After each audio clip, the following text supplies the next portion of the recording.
তোমার দাদুর দাদু ছিল চলে গেছে, তার আব্বা চলে গেছে, তোমার দাদু চলে গেছে, আর এই কয়েকদিন হলো তোমার আব্বা চলে গেছে, এরপর কিন্তু তোমার পালা।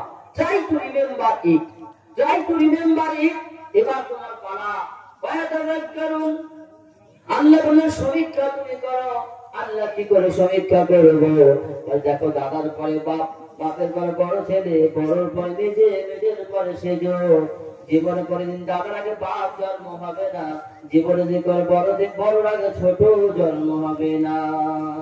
আল্লাহ বললেন, আসবি যখন দেখবো না বাপ কি ছেলে, বাপের ডাকটা পড়বে না, ছেলেকে ডেকে নেবো, বাপ হয়ে যা পড়াবো, পাকা কি কাজা আমি দেখি না।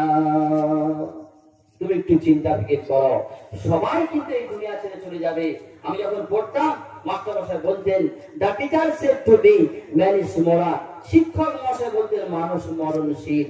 এরপর কোরআনে বলুন, কোরআন বলছে 21 পারা সূরা আনকাবুতের 57 নম্বর আয়াত, ডান দিকে 5 নম্বর লাইন, কোরআন বলছে, শোনো সারা পৃথিবীর মানুষ শোনো, তুমি যেখানে থাকো না কেন, মৃত্যু তোমার আসবেই, মৃত্যু অনিবার্য। এই মৃত্যু থেকে